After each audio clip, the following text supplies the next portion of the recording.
Opam akam operatsiyasi uchun murabbiydan pul olgan. Hı? Murabbiy buni evaziga opamni unga turmushga chiqishini so'ragan. Hop.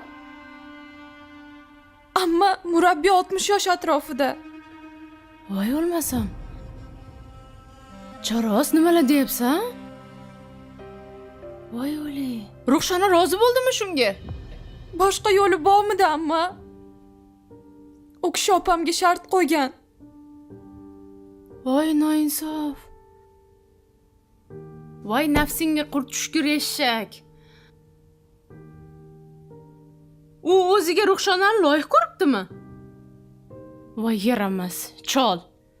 Latif ko'rgani borganimda turgan edi. Latifning murabbiysi namuncha mehribon bo'lmasa dedim-a? Voy xudoyim, voy xudoyim.